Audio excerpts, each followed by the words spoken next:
para a segunda comunicação no ciclo da Arqueologia 2.0. Antes de mais, quero agradecer a presença do António Valera e por ter aceito o nosso desafio. Vamos falar sobre uma abordagem arqueológica aos instrumentos adolescentes. Todos têm processos de apoio e devem ser certificados. Tem um resumo que se vai falar aqui e uma sugestão monográfica que eu quiser apresentar mais um tempo. Queria agradecer a vossa presença também e vamos dar início à comunicação.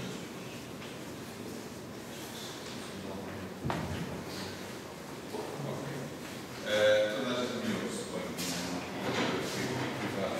Antes de mais nada, obviamente, queria agradecer o convite. Foi interessante, estou aqui com todo o prazer e queria também dar os parabéns, porque me parece que este tipo de iniciativas que partem dos estudantes é fundamental na Universidade Portuguesa, portanto, saúde, e só espero que este tipo de iniciativas se multipliquem um pouco pelas universidades portuguesas, porque me parece um aspecto bastante positivo e uma atitude proativa dos estudantes faz falta. Relativamente àquilo que eu venho aqui falar, eu queria, antes de mais nada, fazer um aviso. Eu não sou astrónomo, eu não sou astrofísico, matemática é ainda pior, eu sou arqueólogo e venho aqui, sobretudo, chamar a atenção para a importância que, de facto, uma determinada dimensão pode ter para a investigação arqueológica. Portanto, eu vou falar da perspectiva do arqueólogo, não da perspectiva de um astrofísico ou de um astrónomo, ou seja, não tenho conhecimentos nem bases para poder aspirar a falar disso, mas vou falar quase como cliente desse lado da ciência, sobretudo porque entendo, como procurei conseguir explicar, que para uma arqueologia interpretativa, isto é, para uma arqueologia que procure entender as razões que estão por trás das práticas humanas e daquilo que os homens fizeram, uma arqueologia interpretativa não pode passar, obviamente, sem uma dimensão fundamental da vivência neste planeta, que é o espaço celeste, digamos assim. Ora bom, é óbvio que há uma série de fenómenos que têm a ver com o céu, que obviamente sempre fascinaram o homem, sempre interferíam com ele, não só com o homem, enfim, com outros seres vivos, e que nós hoje podemos admirar, podemos também sentir algum fascínio, mas olhamos para estas coisas e quase que automaticamente, sobretudo a partir de uma determinada idade, as olhamos já explicando-as quase que automaticamente numa perspectiva científica. Isto é, temos uma noção mais ou menos do que é um raio e o que é que provoca, temos uma noção mais ou menos do que é que provoca o aparecimento do arco-íris, um cometa ou alguma constelação qualquer. Portanto, nós obviamente nos relacionamos com uma série de fenómenos que têm a ver com o espaço celeste e com aquilo que nele acontece, mas é uma relação que é hoje já muito mediada por uma ideologia, se quiser, que é a ideologia científica, que é a resposta que a ciência dá para estes fenómenos. Obviamente que se recuarmos para a pré-história, mas que não precisávamos ir à pré-história, mas é a pré-história que vamos estar a falar hoje, e à pré-história recente, estes mesmos fenómenos aconteciam. O céu genericamente era o mesmo, não era exatamente o mesmo de hoje, até porque esta Terra mudou um bocadinho, mas genericamente estávamos perante o mesmo espaço celeste, ou o mesmo tipo de fenómenos, e a relação que podemos antever entre o homem e esses fenómenos seria naturalmente diferente. Seria naturalmente diferente, antes de mais, porque ele não estaria dotado das respostas científicas que nós hoje temos e que, de certa maneira, controlam e gerem a nossa relação com estes fenómenos. Independentemente de relações mais, enfim, fenomenológicas, vou falar dessas coisas amanhã, de aspectos que tenham mais a ver com aspectos existenciais, o que é certo é que não deixamos de ter como intermediário um discurso científico, que nos condiciona logo a maneira como percepcionamos e entendemos estes fenómenos e, sobretudo, como os incorporamos na nossa vivência do mundo, nas nossas explicações do mundo, ou seja, na nossa cosmogonia atual. E, portanto, a primeira coisa que eu gostaria de deixar claro é que me parece evidente que estes fenómenos seriam enquadrados na pré-história dentro de cosmogonias que seriam naturalmente e necessariamente diferentes das nossas. Significaria, haveria leituras, haveria explicações diferentes das nossas. Mas estes fenómenos existiam, estavam lá e seguramente eram experienciados e vivenciados pelas populações humanas e seriam incorporados nas suas organizações do mundo, nas suas visões do mundo. E temos algumas evidências disso. Por exemplo, nas poucas representações gráficas de cosmogonias, isto é, de visões do mundo, do cosmos, da percepção que as pessoas tinham do cosmos e da maneira como o organizavam, temos algumas representações, enfim, de vários momentos da história, duas, uma da Mesoamérica, outra que se atribui a um momento da Idade do Bronze da Itália, onde estão representadas precisamente essas visões do universo, quase sempre tripartidas, em que temos sempre um espaço superior, um espaço terrestre e um espaço subterrâneo, e portanto, o cosmos, o espaço celeste faz sempre parte destas organizações do mundo. Era muito pouco razoável que nós pensássemos que a visão do mundo do homem, do neolítico ou do homem calcolítico, não incorporasse o espaço celeste. Porque isto, se quiserem, é um universal cultural. O universal cultural é uma coisa que acontece em todo lado, independentemente do espaço e do tempo. O que varia são as versões desse universal cultural. Eu quero dizer muito a língua. Não há sítio, não há comunidade humana que não tenha uma língua. O que varia é a língua, mas o facto de existência de uma língua é um universal cultural. Eu diria que um universal cultural será também, obviamente, a existência de uma determinada visão do mundo, de uma determinada concepção do universo, do cosmos, e que nessa concepção, obviamente, o espaço celeste está sempre presente. Ora bom, um dos problemas que durante muito tempo a arqueologia teve é que se desenvolveu uma componente muito importante designada por arqueologia da paisagem, com grandes desenvolvimentos teóricos, inclusive com o desenvolvimento de escolas, no sentido tradicional do termo, que enverdaram precisamente por esta dimensão da abordagem arqueológica. A paisagem foi sempre concebida como uma paisagem terrestre. A paisagem era a topografia, era a terra, a superfície. E na arqueologia da paisagem, de facto, nunca se levantou a cabeça e nunca se olhou para cima.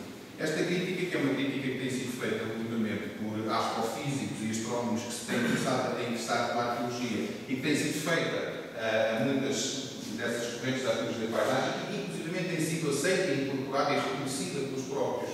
Eu estou a pensar, por exemplo, numa das principais escolas ibéricas de arqueologia da paisagem, a da Galiza, que foi criada lá, que precisamente aceita hoje em dia esta crítica que é feita por colegas de outras universidades espanholas e que precisamente está neste momento a desenvolver um projeto de investigação orientado para uma arqueologia da paisagem que enquadra precisamente a paisagem celeste também e não se restringe apenas à paisagem terrena.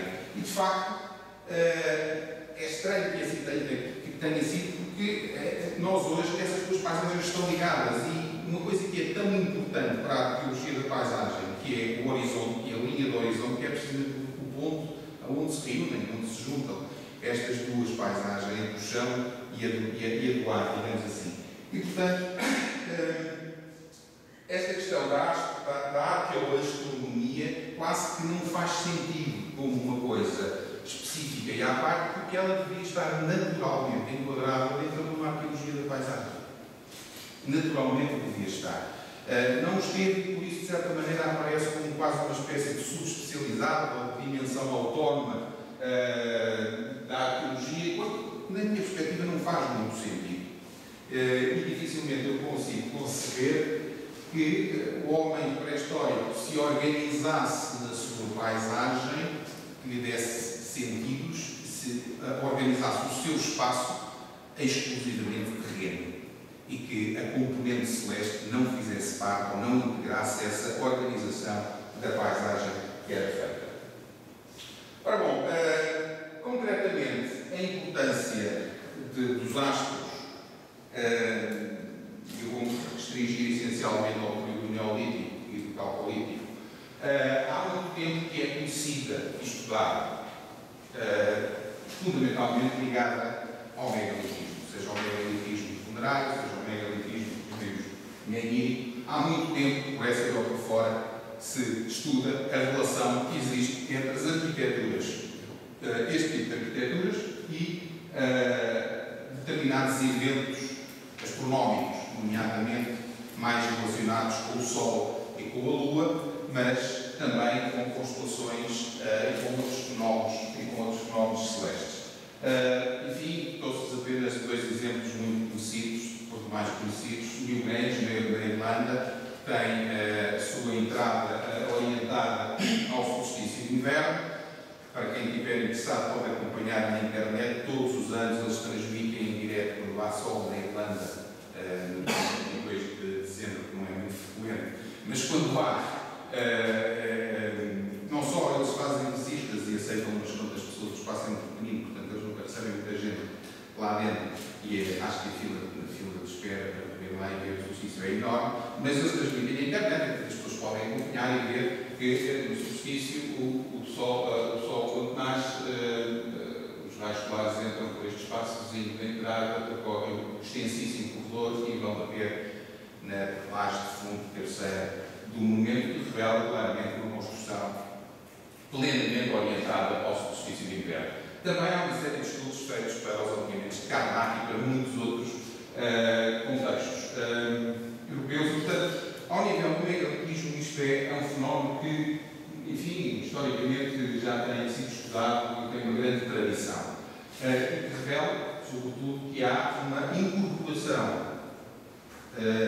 na construção e na arquitetura destes edifícios, há uma incorporação de uma cosmogonia que toma em conta determinados elementos astronómicos. Ora bom, mas na Europa também este tipo de abordagens tem sido feito para um outro tipo de contextos, ou se quiserem de arquiteturas, que são os recintos.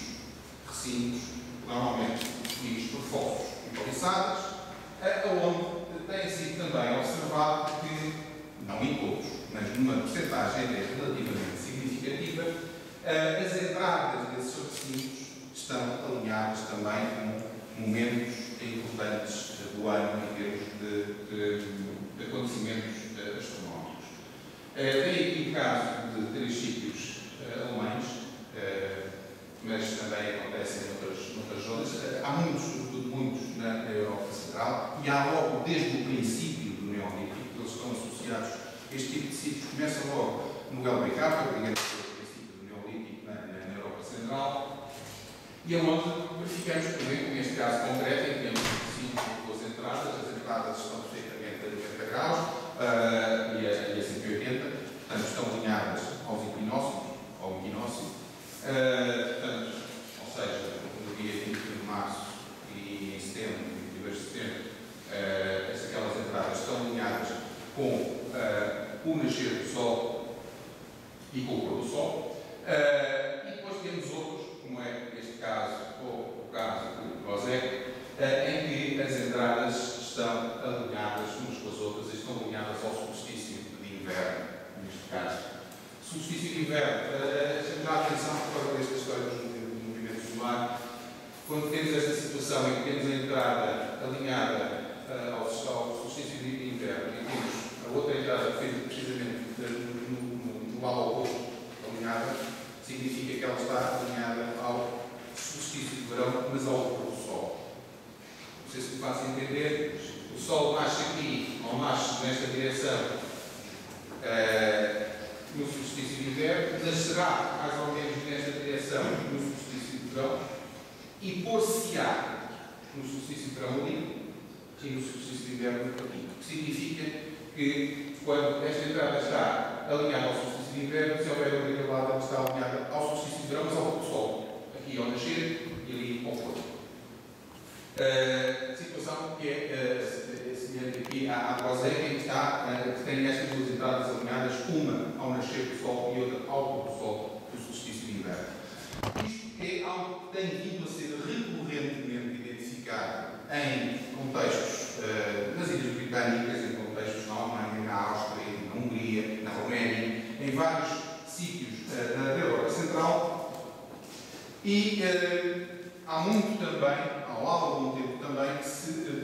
percebe-se, em sumo, que, independentemente, e não quero agora entrar nessa discussão, da funcionalidade destes sítios, independentemente da sua funcionalidade, eles incorporavam na sua arquitetura e na sua localização princípios que têm a ver com, precisamente, esses elementos astronómicos e que teriam necessariamente a ver com a cosmogonia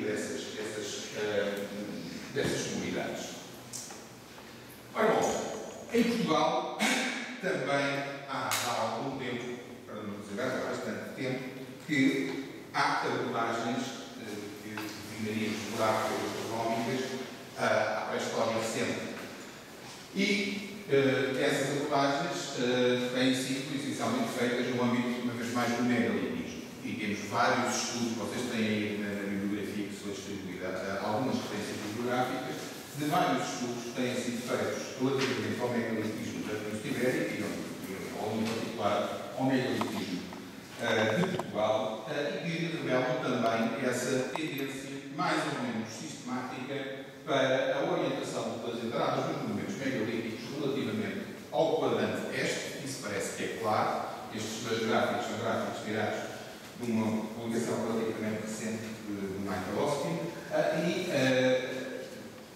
Aqui tem o solstício de verão, aqui tem o solstício de inverno, aqui está este, sul. Assim, reparem como a esmagadora maioria, a quase totalidade, digamos assim, das orientações, creio que isto é Beral, creio que isto é o Alentejo, se não estou em erro, estão com orientações a este e, sobretudo, ou se quiserem, predominantemente entre este e o solstício de inverno, ou seja, os monumentos seriam orientados sobretudo para esse quadrante. O Michael Hoskin, inclusivamente, levanta a hipótese de, a partir destas orientações, nós podemos ter uma noção aproximada da altura do ano em que o monumento era planeado, pelo menos, ora, inicialmente construído, porque, partindo do princípio que ele estaria alinhado ao nascer do Sol, nós podemos ver mais ou menos os graus de orientação que tem, em que mês é que o Sol o monumento poderá ter sido planeado, se de facto podemos assumir que há essa intencionalidade de orientar ao nascimento do Sol. Agora, aqui há uma intencionalidade de orientar a a estatística diz-nos claramente sim. E, portanto, também no megalitismo português, como em espanhol, como no megalitismo europeu, a componente das orientações é fundamental, sobretudo ao Sol. Há autores que mais recentemente têm vindo a defender, como o Fábio, numa publicação relativamente recente, vem defendendo que estas orientações podem não ser ao Sol, mas ao Lua, e vem defendendo uma série de teorias desenvolvidas por autores ingleses que procuram precisamente ver a possibilidade de alguns destes monumentos, nomeadamente os outliers, aqueles que estão fora, digamos, da dominante, que podem ter, de facto, orientações que estão relacionadas com outros atos, nomeadamente com a Lua, mas o que interessa aqui sublinhar é esta, uma vez mais, relação entre a arquitetura funerária política e elementos astronómicos. O mesmo se tem feito para cronometros portugueses. E tem um estudo em que precisamente se procura estudar a possibilidade dos determinados cronometros estarem relacionados com digamos, o ciclo lunar, e outros que procuram relacionar esses cronometros com o ciclo solar. Não me vou deter sobre, digamos assim, os problemas que possam ou não existir relativamente a estes aspectos. Quero apenas aqui sublinhar que estes trabalhos estão a ser feitos e, de facto, esta relação entre o megalitismo e fenómenos astronómicos é também algo que está há algum tempo a ser feito no nosso país. Ora bom, contudo, uma das coisas que tem mais caracterizado a arqueologia ibérica, e aqui não falo só da arqueologia portuguesa, falo da arqueologia ibérica, é uma abordagem à pré-história em que se estabelece uma dicotomia, um corte, um fosso, se quiser, entre contextos considerados contextos residenciais e contextos considerados contextos com uma maior carga simbólica. De um lado temos os tradicionais povoados, sejam eles massificados, sejam eles abertos, sejam eles abrigos. Do outro temos as andas, as grutas artificiais ou naturais, os cromleiros. E aqui estabelece uma espécie de fronteira e isso é visível na abordagem arqueoastronómica tradicional que tem sido feita. Isto é, ela é tomada em conta naqueles contextos que são considerados tradicionalmente contextos com uma forte carga simbólica e, portanto, faz sentido incorporar esta abordagem das orientações astronómicas, mas nunca foram experimentados, nem nunca passou pela cabeça de ninguém perguntar se isso também não se poderia passar nos contextos tradicionalmente considerados como contextos habitacionais. E volto a dizer, não quero entrar aqui na discussão, podemos, depois, se quiserem, no final discutir isso, se quiser, de entrar na discussão, que é uma discussão atual, muito do momento, se todos estes contextos são efetivamente povoados ou não são povoados. Isso agora, para mim, para o argumento que eu aqui quero trazer e fazer, é um pouco indiferente. O que eu quero sublinhar é que, de facto, esta abordagem tradicional da arqueologia portuguesa assume esta compartimentação de uma forma muito nítida e, por isso, nós temos tido uma arqueoastronomia, chamemos-lhe assim, com alguns desenvolvimentos sobre estes contextos, mas completamente ausente relativamente àqueles.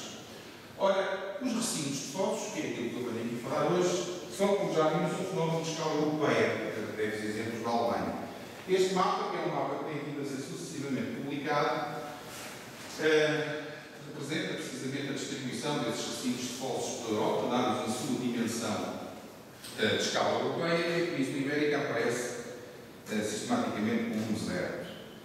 Este deserto não existe, de facto, e os últimos anos têm vindo a demonstrar, e hoje em dia a Península Ibérica vai progressivamente ficando também ela pontuada por recintos de fossos. Posso-vos dizer que ainda, no princípio desta semana, apareceu mais um.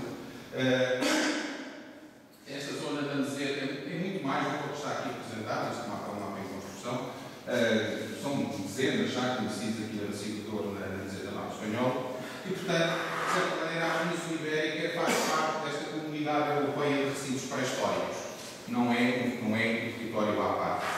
O que acontece é que, obviamente, estes recintos, quando começam a aparecer em catadupa no território ibérico, e neste caso concreto no território português, são interpretados à luz da matriz, daquela matriz que eu falei há pouco, daquela compartimentação, e obviamente todos eles começam por ser interpretados como povoados, como sítios residenciais, e como todos os outros sítios residenciais, portanto os fossos são vistos como elementos de fortificação, associados a paliçadas ou a muralhas de terra, quer existam evidências empíricas, quer não existam.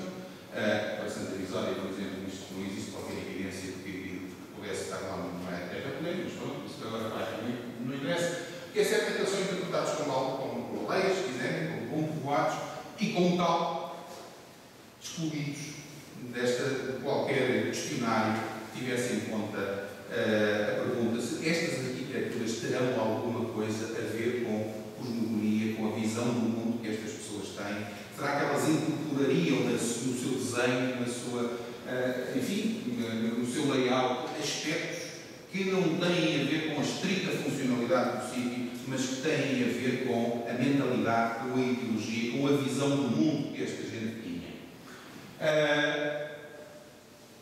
Exceto, talvez, o único caso que eu conheço, antes de eu me ter começado a dedicar a esta situação, o único caso que eu, assim, agora de repente, me lembro de alguém que estava a trabalhar com textos habitacionais e que se lembrou de os relacionar com uma determinada orientação específica, é precisamente um caso de Sena Martínez, relativamente à Beira Alta, relativamente a um sítio de habitat colonial, em que ele argumenta que as cabanas que ele identificou teriam as entradas orientadas para este, não tanto por causa do oeste e do sol nascer a este, mas por causa da Serra da Estrela. Que estariam orientadas à Serra da Estrela porque ele atribui no seu modelo económico e da ocupação do território uma importância muito grande à Serra da Estrela e ao pastoreio transhumante. Portanto, assume e defende que a Serra teria uma carga simbólica relativamente grande para aquelas comunidades e, portanto, assume que a Serra poderia ser um elemento, que é um elemento claramente marcante na paisagem da Beira Alta, que poderia ser um elemento que catalisasse uma orientação específica das entradas das cabanas. É o único caso, digamos assim,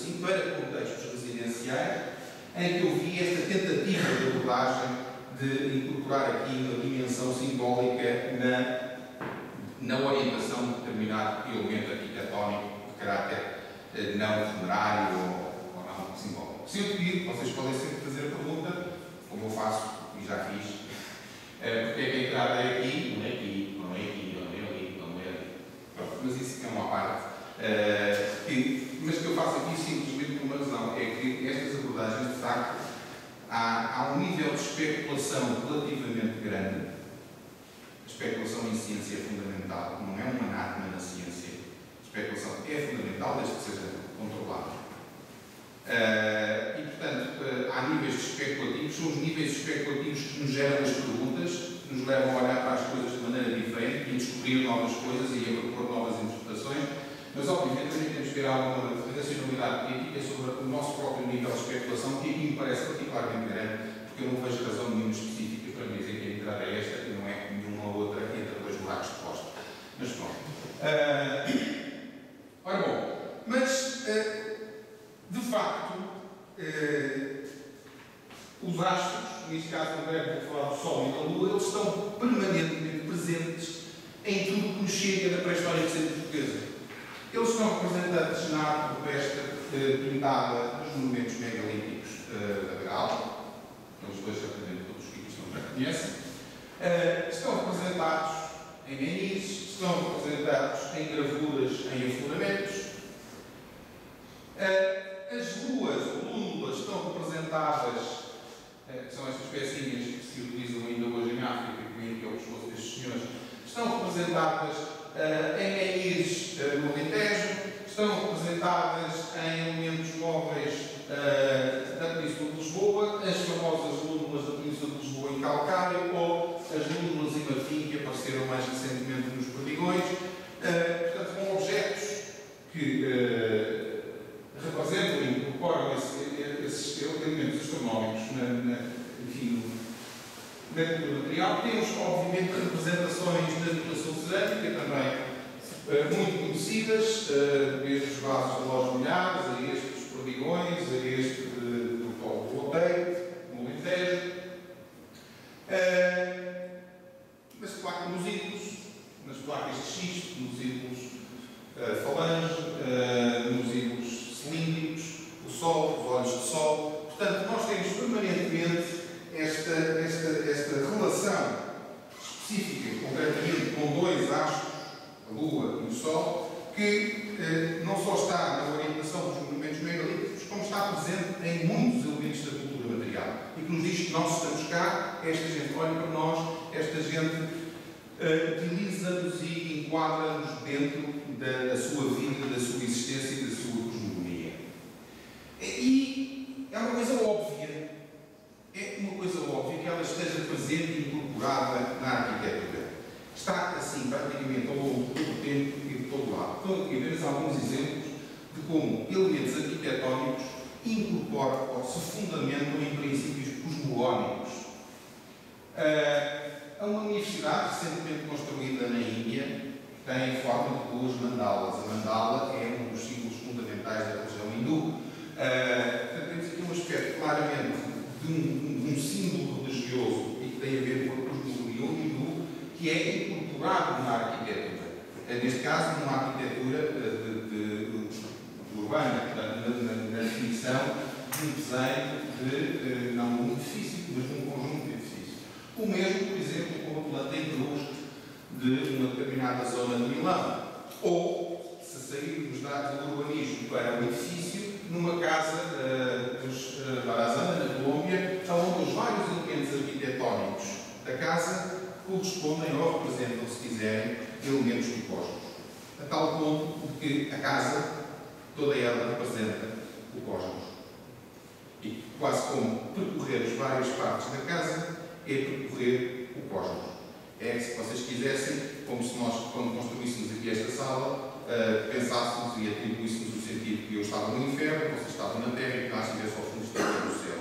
E quase que o nosso percurso no interior e a nossa organização neste espaço funcionasse em função de sentidos, que não são fáceis de captar através da cultura material, como é óbvio, mas que são sentidos que organizam as pessoas no espaço e que estão presentes, incorporados na arquitetura que essas pessoas fazem. E, portanto, esta ideia de que muitas destas arquiteturas podem ter fundamentos cosmológicos, ou seja, representarem o cosmos, ou elementos do cosmos, espaços do cosmos, são ideias que nós encontramos em todo lado no mundo e em diferentes períodos históricos. E, portanto, seria muito estranho que, dadas as evidências que os monumentos megalísticos nos dão, que a cultura material nos dá, que estas coisas estivessem ausentes de outras construções que são feitas na mesma época e que, como eu defenderei adiante, têm uma ligação muito grande à arquitetura megalítica. Por outro lado, o ser humano, para viver, nós para vivermos precisamos nos organizar muito no espaço. E utilizamos o próprio espaço e nós organizamos de forma criando dicotomias, criando coisas, distinguindo coisas. E é essa distinção das coisas que nos permite organizar o mundo. Nós, para organizarmos as coisas e nos relacionarmos com elas, temos que as categorizar, temos que as meter em grupos, classificar, temos que as separar umas das outras. E frequentemente utilizamos, como para separar e para distinguir sentidos, os próprios elementos da natureza, ou a própria natureza. E alguns dos que utilizamos são, por exemplo, a topografia, e atribuímos sentidos, por exemplo, a planaltos ou montanhas, diferentes dos sentidos que atribuímos ao vale. E muitas vezes utilizamos isso. A montanha é a parte sagrada, é o Olimpo, é a terra dos deuses, ou é onde está a metrópole megalítica, o vale é onde se passam outras coisas. E, portanto, aqui a topografia, ela é dicotómica, ela cria uma divisão entre o alto e o baixo, e essa divisão, que é uma divisão natural que está lá, é utilizada pelo homem para expressar as suas próprias dicotomias. Ou, por exemplo, o sentido dos rios. O rio tem uma dupla possibilidade. Eu posso dividir entre a margem esquerda e a margem direita e considerar uma coisa à margem esquerda e outra coisa à margem direita, ou posso utilizar a corrente e dizer para montante é uma coisa, para jusante é outra. Portanto, é a utilização da própria natureza para eu estruturar as minhas dicotomias como organizo o mundo. Ou não posso utilizar precisamente os movimentos dos astros. É uma outra coisa que está ao meu dispor da natureza para eu me organizar no espaço. Ora bom, eu comecei a interessar-me por estas coisas e a questionar-me sobre estas coisas num sítio que escrevi na Braga, que é a Praia da Pena. É um sítio, enfim, do final do Salto Olímpico e do princípio da Idade do Bronze, em que, neste gigantesco tor granítico, se construíram dois recintos, dois pequeníssimos recintos de pedra, com umas muralhas relativamente grossas. Este tor granítico está quase no topo de uma vertente muito declivosa, mas tem a particularidade de, portanto, os recintos estão deste lado, foram construídos anexos ao tor deste lado, mas tem a feliz particularidade, a natural particularidade de o sol nascer deste lado. Quando nasce, obviamente, ilumina toda a face da fraga daquele lado e deixa à sombra, naturalmente, os recintos. Acontece que, a meio da fraga, existe aquele buraquinho que ali vê, que é um buraquinho que não é facilmente explicável como ilusão natural, porque ele está precisamente encaixado no meio de penedos e, portanto, muito provavelmente havia uma diaclase natural ali e essa diaclase ali foi depois utilizada e aberta por uma humana. Está precisamente a meio desta parede rochosa. Aqui tem os recintos e a passagem que se faz ao longo dessa passagem, digamos assim, do lado de dentro para fora, é este o percurso que os slides estão a seguir. Quem chega ao outro lado chega a uma pequena plataforma que tem uma extensíssima vista sobre o vale da Ribeira do Jogar, observa a estrela lá ao fundo. Portanto, passa-se uma passagem de uma zona para outra completamente distinta. É como se passasse por um pequeno túnel e de repente a paisagem se abrisse quase numa varanda sobre um vasto território. E faz muito lembrar quase que a estruturação de um monumento megalítico, digamos assim, como se quem viesse a sair de uma câmara escura à sombra passasse por uma estreita passagem e de repente se abrisse o mundo com a luz desse lado. Ora, acontece que a Fraga, uma vez mais, naturalmente, tem esta orientação que aqui vem. E acontece que essa passagem está aberta a meio e precisamente orientada para 123, 124 graus, solstício de inverno.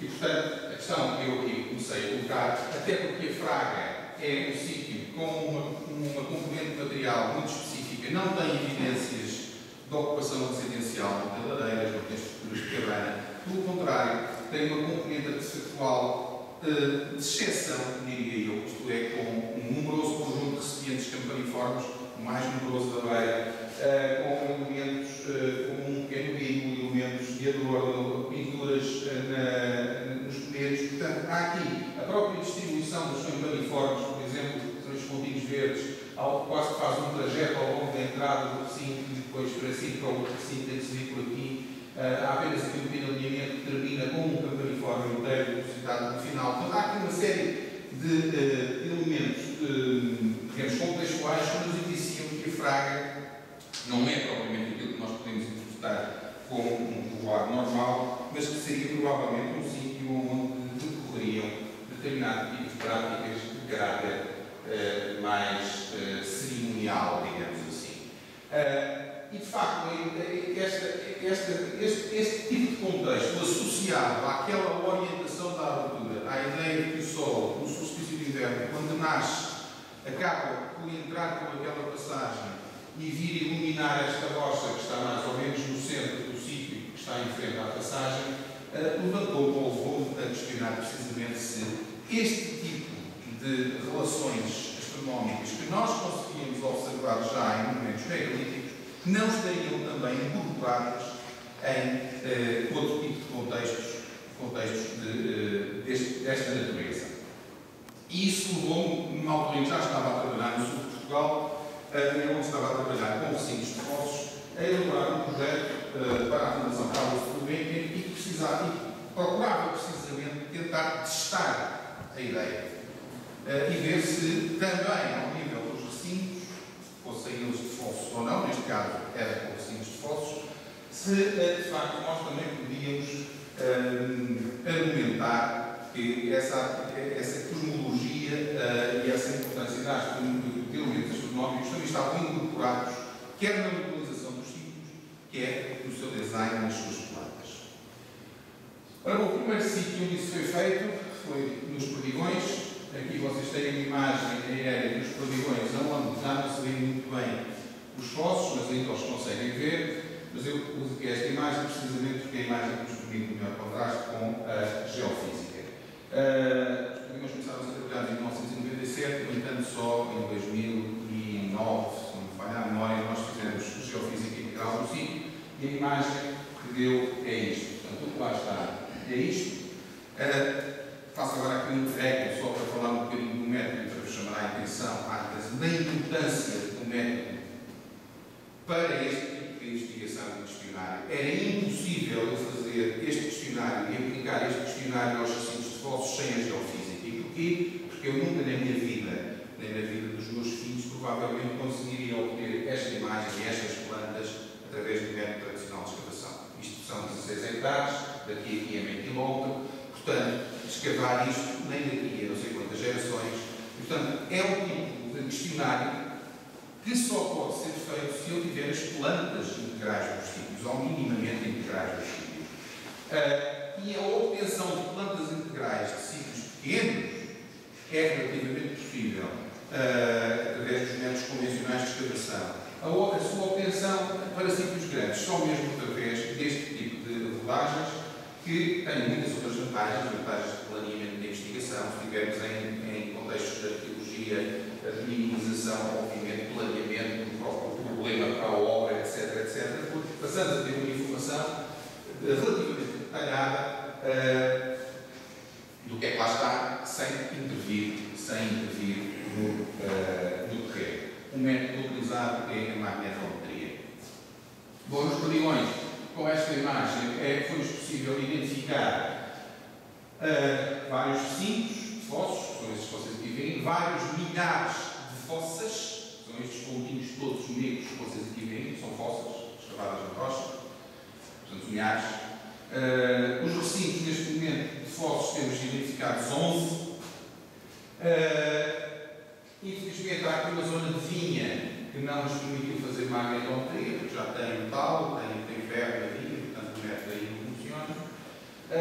Nos impede de ter entradas para alguns recintos, mas conseguimos entradas para um recinto mais interior, que já foi escavado e sabemos que era o neolítico final, para este outro, e depois 5 portas para estes dois recintos paralelos exteriores, e que sabemos que, pelo menos o exterior, tem datações de radiocarbono que vão de meados do terceiro milénio, terceiro quartel do terceiro milénio. Portanto, estamos, digamos, na segunda fase do terceiro milénio. Aqui estamos na segunda etapa do quarto. Temos sondagens feitas aqui que nos dão a primeira etapa do terceiro, meados do terceiro. Parece que as datações que temos neste momento, parece que o sítio está a crescer de dentro para fora.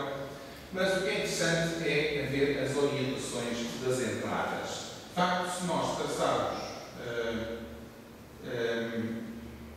a ligação entre esta entrada e aquela, obtemos um alinhamento com o solstício de verão ao nascer do sol, solstício de inverno ao pôr do sol.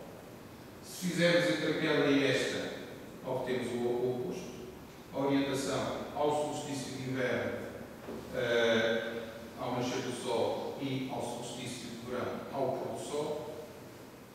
Se traçarmos aqui a linha do equinócio e virmos a distância entre aquelas duas entradas, verificamos que deste lado ela está a duplicar, os círculos são exatamente do mesmo tamanho. Há, portanto, aqui um design com um grande rigor geométrico, claramente demonstra intencionalidade, e uma intencionalidade que, uma vez mais, relaciona estas entradas com momentos marcantes do calendário solar. O mesmo parece acontecer para estes dois recintos, que, se vocês repararem, não são circulares. Eles são circulares e depois há um momento em que se tornam retos. Que é precisamente o alinhamento com a entrada ali e o alinhamento com a entrada ali, e que em ambos os casos estão alinhados com o solstício de verão.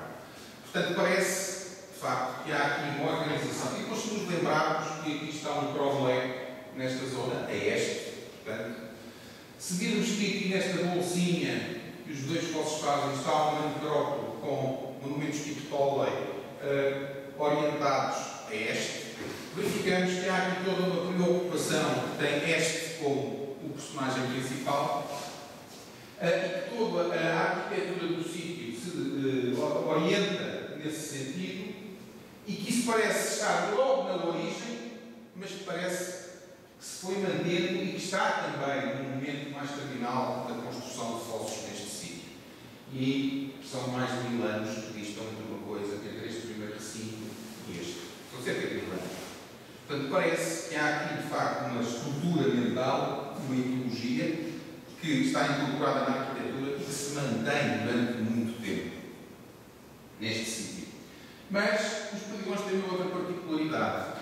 Aqueles estão implantados num anfiteatro natural. O ponto mais baixo é ali. Quem está ali tem a visibilidade aberta para este, mas completamente delimitada pelo próprio sítio nos restantes 3 quadrantes. Só se abre para o quadrante este, para este lado aqui.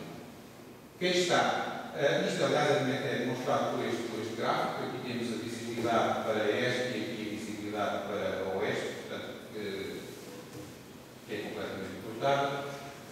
Aqui esta fotografia, eu estou no centro dos perdigões, no pôr do sol. A sombra está, obviamente, para apontar para este, o sol está nas minhas costas. Ali aquela imagem, uma imagem superposta com o sol a nascer um mês depois do solstício de verão. Ele acerta a marca, um sítio onde ele nasce do solstício de verão, portanto em junho, e já é julho. Aqui está uma entrada dos perdigões, a outra está aqui, está alinhada com o local onde o sol nasce no solstício de inverno. E se repararem, estas duas entradas e os próprios locais onde o sol nasce nos solstícios marcam a abertura da topografia ao Vale de Monsaraz. Portanto, o sítio não é só a arquitetura dos Perdigões que se parece relacionar com as questões solares, é a própria localização escolhida para o sítio e a topografia escolhida para o sítio que nos está a dizer que há esta preocupação de condicionar a visibilidade para quem está dentro do sítio, para aquele quadrante, para aquele vale, que é o vale onde está a grande concentração de monumentos megalíticos perdigonos. E reparem como os perdigões estão nas costas disso. Há muito pouquíssimos monumentos megalíticos nas costas dos perdigões. Eles estão todos para a frente dos perdigões, para onde precisamente o anfiteatro se abre naturalmente. Na linha do horizonte temos Monsaraz, está aqui marcado. Monsaraz está precisamente a 90 graus em relação aos perdigões, ou seja, o Sol no equinócio nasce precisamente atrás do monte de Monsaraz, para quem está nos perdigões, obviamente. Portanto, parece haver aqui não só a construção de um edifício que tome em conta aspectos astronómicos, parece haver mais que isso, parece haver a construção de uma paisagem que toma em conta aspectos astronómicos. E agora ainda mais uma pequena especulação, se me permitem, que é o facto das duas maiores estelas portuguesas com decoração com mais de 6 metros de altura, Monte da Ribeira e Portugal, se encontrarem naquele alinhamento. Se isto tem algum significado, não avanço mais, mas que é curioso, é curioso. E se pensarmos em todo este enquadramento da paisagem que parece estar a ser construída durante o Neolítico e Calcolítico em Arregos, é sugestivo a localização destas duas estelas gigantes, precisamente nesse alinhamento que se estabelece entre o horizonte definido do Monte de Monsaraz, uma arte rupestre calcolítica, diga-se de passagem, e os perdigões. Ora bom, mas isto parece, de facto, fazer sentido nos perdigões e resolvemos alargar a outros recintos que, entretanto, foram aparecendo, para ver se, de facto, havia alguma repetição deste padrão que pudesse, de facto, enfim, com alguma segurança estatística, sustentar esta argumentação de que estes recintos incorporam na sua arquitetura, no seu design e na sua localização aspectos que têm a ver com os muros gigas. Este é o recinto de Schenker, em Gruba, perto de Beja. A imagem é uma imagem do Google. Aliás, o sítio foi descoberto precisamente do Google. Estava a fazer uma escavação aqui deste lado na necrópole islâmica e eu fui ao Google ver a necrópole e vi estes aparentemente 2 círculos. Entretanto, o Google já revelou as imagens, agora vê-se melhor. Mas na altura, esta era a imagem que se via, à superfície parecia material calcolítico. Incorporámos este sítio no projeto, fizemos geofísica e o resultado foi este. Portanto, temos 3 recintos de fossos, com uma padronização muito interessante do ponto de vista destes lóbulos semicirculares, com as 3 entradas dos 3 recintos perfeitamente alinhadas uns com os outros, e esse alinhamento, uma vez mais, 124 graus, solstício de inverno.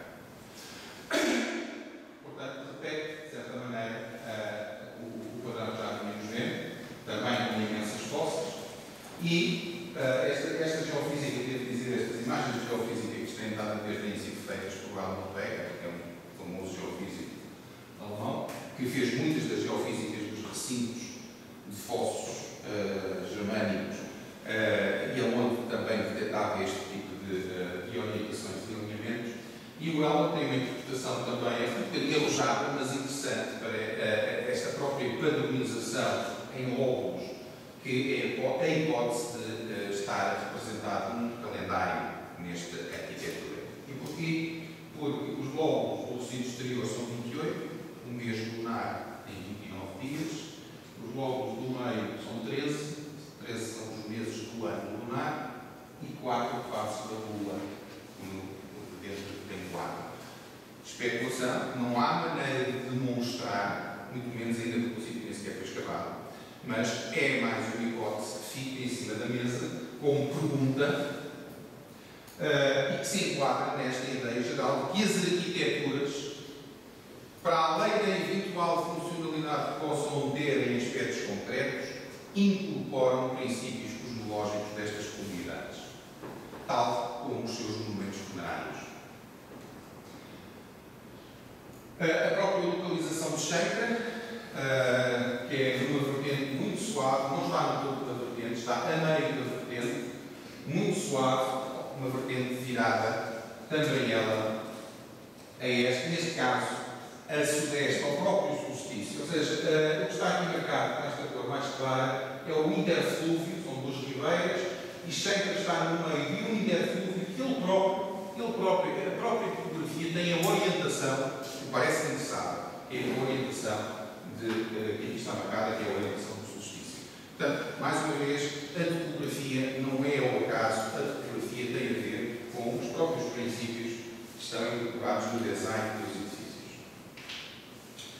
Aqui é o mesmo padrão de orientação, portanto, do lado oeste, uma topografia muito mais aberta, uma topografia muito mais acentuada para trás do sítio.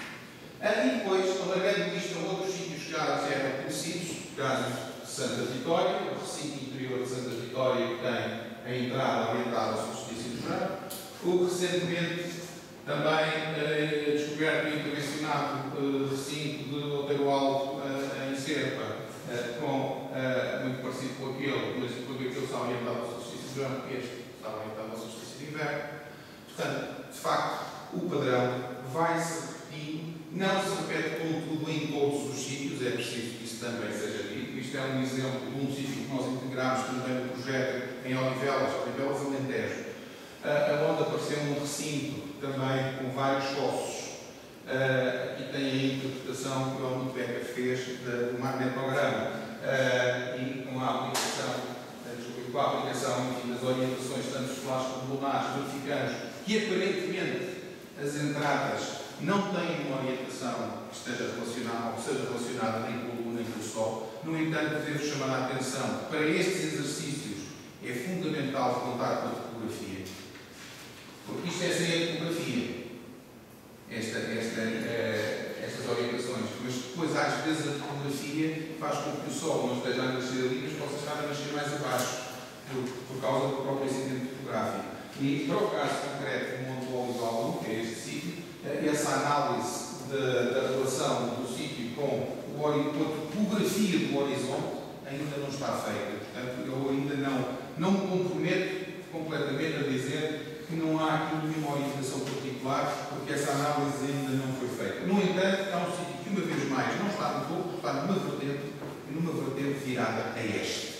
A implantação é a mesma de Xangra, ou parecida, portanto, com outros carrilhões, e com muitos outros recintos que existem no Alentejo, para os quais eu não posso fazer esta análise, porque não tenho as plantas. Sei que eles lá estão, sei o sítio onde eles estão, vejo que são sítios que estão virados a este, alguns são anfiteatros virados a este, uns carrilhões, simplesmente eu não tenho as plantas e, portanto, não posso integrá-los nesta análise e não posso, portanto, testá-los também neste ano. Mas há outras coisas que também estão a aparecer no Alentejo e que refletem alguma novidade, até do ponto de vista da arquitetura, que nós não estamos habituados na Península Ibérica, no país de Portugal. Trago-vos aqui um caso, que é o caso de Outeiro Alto. Já viram o recinto? Outeiro Alto é um sítio interessante, é de facto um hotel, um topo planado. Tem na sua extremidade este recinto de fossos, com uma série de fossas, um recinto epapolítico. Depois tem neste núcleo um conjunto de hipogeus e fossas, maioritariamente da Idade do Bronze, portanto, com enterramentos, são hipogeus da Idade do Bronze, fossas com enterramentos, aparentemente serão da Idade do Bronze, embora esses enterramentos não tenham material associado, depois também tem algumas fossas neolíticas. E depois tem ali aquele conjuntozinho, vamos ver a seguir, que é isto, uma coisa muito estranha, é uma concentração notável de fossas num espaço muito reduzido. Que é isto que tenho. O que está azul, e assim cinzento, isto são 3 hipogeus do Neolítico final, com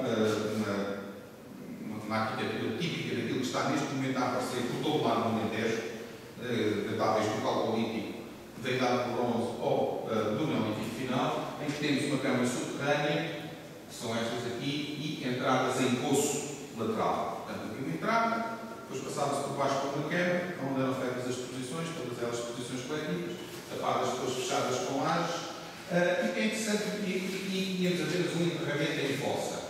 E é interessante verificar, uma coisa que me chamou a atenção era o facto de estes quatro contextos funerários serem periféricos a este aglomerado de fossas que ainda por cima tinham um aspecto genericamente circular.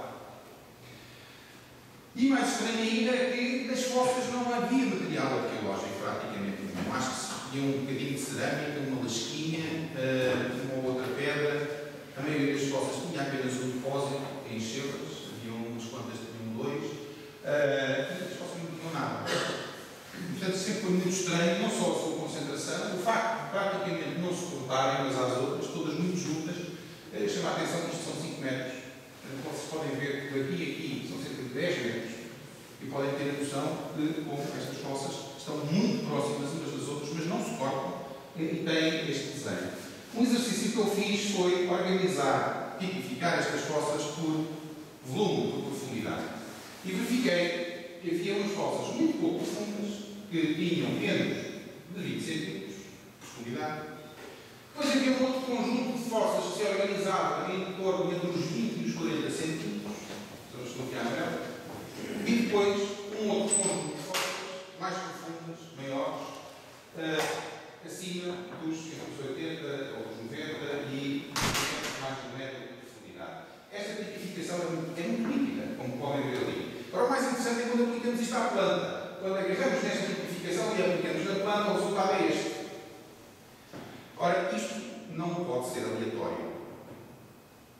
De facto, as fossas grandes, profundas, organizam-se num padrão circular, depois com duas orientadas a norte. Há aqui um espaço aberto entre estas duas. As menos profundas são as que estão à volta destas e depois as de profundidade intermédia aparecem com um padrão mais ou menos desorganizado. A interpretação que eu tenho para isto, e façam a vários contextos que tenho vindo a verificar e existirem, nomeadamente nas ilhas britânicas, é que muito provavelmente andamos perante uma construção em madeira. Um enge de madeira. Aqueles buracos não são fossas, não são símbolos, são buracos de poste. Só que não são tradicionalmente aquela imagem de buraco de poste que nós temos, que é um postezinho assim. Não, são troncos.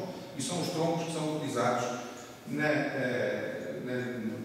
Europa Central, na Europa do Norte, para construções em madeira, e onde a geofísica, não trouxe aqui infelizmente essa imagem, não lembrei de colocar aqui, a geofísica de um recinto em Moleiros, que é um recinto já tinha sido identificado como tendo fósseis, nós fizemos geofísica, é um recinto muito mais complexo do que parecia, tem não sei quantos recintos e não apenas um, e sobretudo tem paliçadas onde se vê muito bem o pontuado dos buracos, e que são buracos que têm 1 metro de largura, e o alinhamento da paliçadazinha toda. Portanto, são coisas que nós temos evidências idênticas para a Europa Central e para a Europa do Norte, ou seja, nós temos que começar a considerar também no Península Ibérica há uma arquitetura em madeira que até agora não estava documentada, uma arquitetura em madeira pujante que não estava documentada recorrendo a troncos de grandes dimensões. O que é interessante verificar é que quando aplicamos isto em termos de orientações, aquele gapzinho que aparece aqui entre estes dois postos está alinhado, ou aparentemente está alinhado, ou com o solstício de verão, ou exato com a pausa maior lunar, e portanto pode ser uma arquitetura que esteja relacionada ou com a Lua ou com o Sol. E o que é interessante é que esta arquitetura é envolvida por 4 contextos funerários, 3 hipogeus e uma fossa. Que curiosamente os hipogeus separarem têm as entradas todas viradas para dentro. Esta é a entrada deste, a entrada deste e a entrada daquele. Portanto, é um outro tipo de arquitetura que não estávamos habituados em Portugal e que, de facto, também ela parece poder ser integrada numa arquitetura que incorpora princípios cosmológicos. Mas isto pode ser também expandido a outro tipo de recintos, neste caso, coisas mais próximas daqui, da Beira Alta, e isto aqui é quase uma proposta, é quase como se eu propusesse questionários para podermos aplicar a outros sítios. Eu nunca tinha pensado nisto para o Castro de Santiago. O que é certo é que agora que trabalhei isto no Sul, voltei, fui ver, fiz a pergunta, se quiser, e a resposta, ou não é a resposta, aquilo que eu verifico é que, por exemplo, as duas entradas temos aqui, são penedos, há aqui uma muralha que fecha o primeiro recinto, depois temos penedos e há aqui uma muralha que entra por aqui e outra por aqui que fecha um segundo recinto. Há 2 entradas identificadas, as 2 entradas identificadas estão aqui marcadas e, num determinado determinado ponto, se repararmos, elas estão coincidentes com os eixos dos solstícios. Para quem está dentro deste recinto, esta porta estaria orientada ao solstício de inverno ao pôr do sol. A mesma coisa aquela para quem estivesse aqui, orientado ao solstício de inverno, no verão ao pôr do sol. É óbvio que se eu me deslocar deste ponto para outro ponto, a orientação já é outra.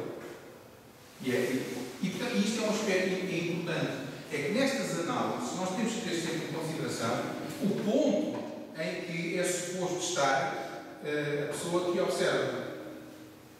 E aquilo que à partida pode não estar orientado, a partir de um ponto central, se eu me deslocar para o lado, pode passar a estar. E aí a importância de nós pensarmos que não temos que estar a pensar de uma maneira perfeitamente geométrica, que não temos que assumir que à partida o ponto central, um ponto que tem um valor maior que outros pontos dentro do recinto. Alguns dos recintos que têm orientações astronómicas na Europa têm dois postos laterais no recinto, um de um lado e outro do outro. E é a esses postos que as entradas dos solstícios estão orientadas. E, portanto, nós temos que ter a capacidade de abertura mental para interrogarmos os sítios que trabalhamos e tentar explorar e ver que tipo de orientações podem existir em função de diferentes estruturas, de diferentes espaços desses próprios sítios. E não nos fixarmos imediatamente no centro, como se esse fosse o único ponto importante ou que poderá ter alguma importância no contexto. O que é mais interessante é que no próprio Castro de Santiago, e aqui temos o recinto interior, o Sol, quando nasce ali na rasante àquele planeta. Este é o trajeto, digamos assim, da sua luminosidade, e curiosamente, nesse trajeto, na muralha exterior, há dois blocos que estão na vertical. Esta é a entrada, portanto, por onde esse trajeto passa, nessa entrada há uma laje, essa laje está decorada com estas forminhas que aqui veem. Há hoje em dia vários autores que defendem que algumas destas organizações de arte em covinhas podem, por exemplo, representar constelações. Mais uma vez é pura especulação, mas é tão válida como outra qualquer.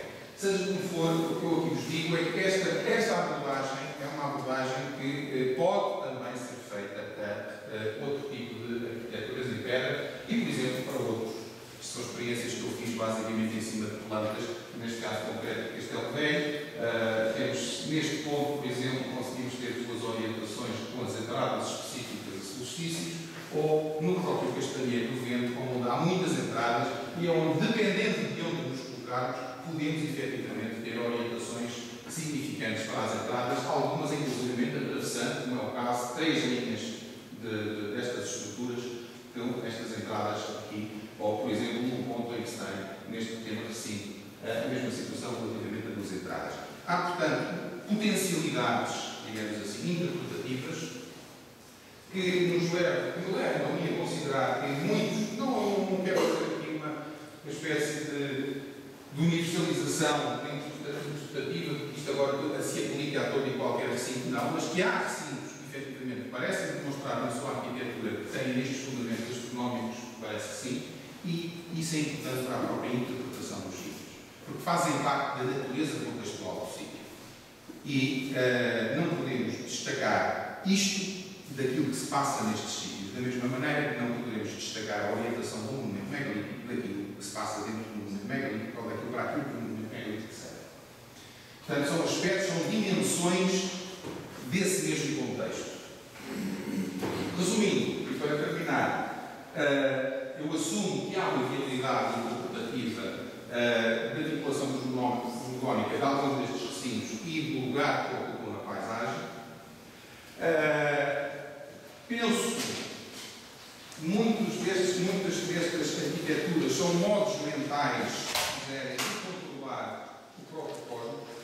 O ser humano sempre teve essa necessidade de controlar, digamos assim, de domesticar o seu universo, ou a visão que tem do seu universo. Uma forma de o domesticar é representá-lo à sua escala.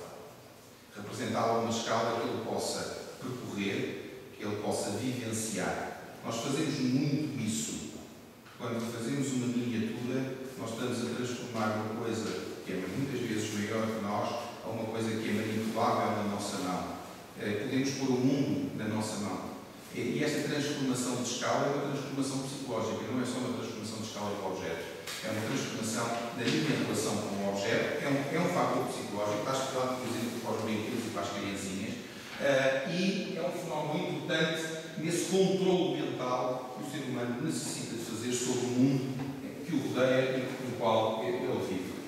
E, portanto, neste contexto, penso que há uma abertura das possibilidades interpretativas para este tipo de contextos, para este tipo de recintos. Mas é importante perceber que, quando falamos de cosmogonia, estamos a falar de um todo.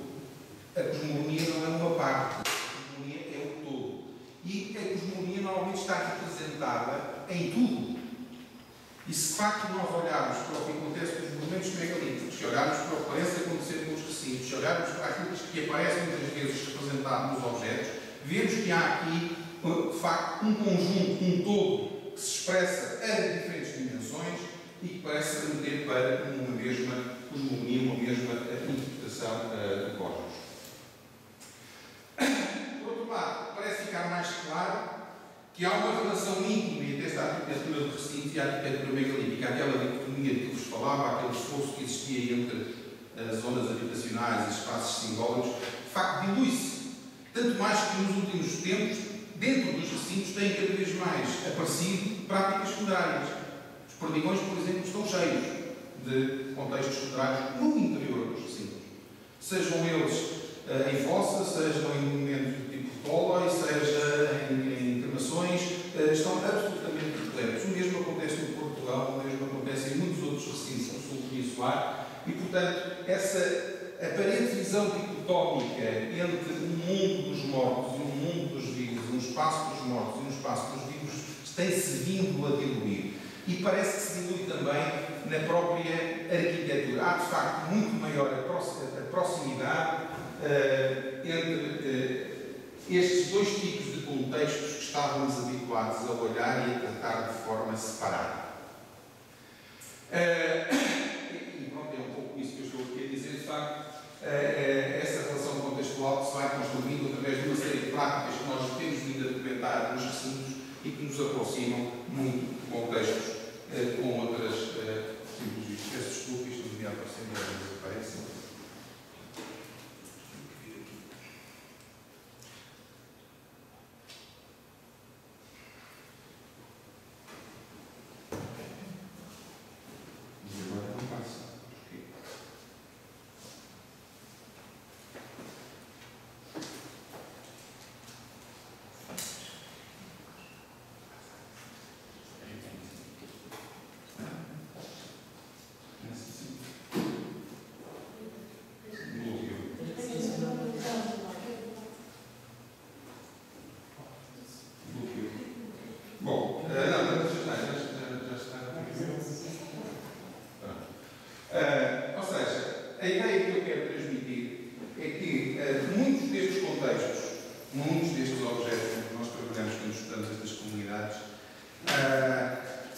Mesmo podendo responder a funcionalidades distintas, eles incorporam e transmitem uma mesma visão do mundo, que eu chamaria de neolítica, e que estende claramente até ao final do terceiro milénio.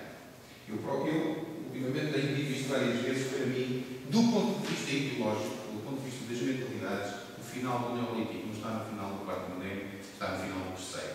Ou seja, determinadas visões do mundo, determinadas cosmogonias estendem-se pelo terceiro milénio e nós começamos a ver, de facto, a sua decadência ou a sua desagregação precisamente na segunda metade do terceiro milénio, mas ainda estão presentes. O terceiro milénio como um momento claro de transição, onde ainda há muito do que está para trás e está a morrer e a desaparecer, e já há muito daquilo que vai ser o futuro próximo.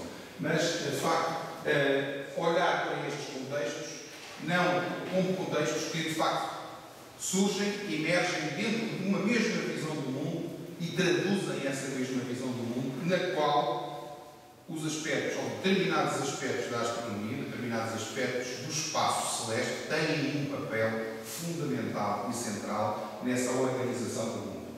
De certa forma, a imagem que nós hoje temos do mundo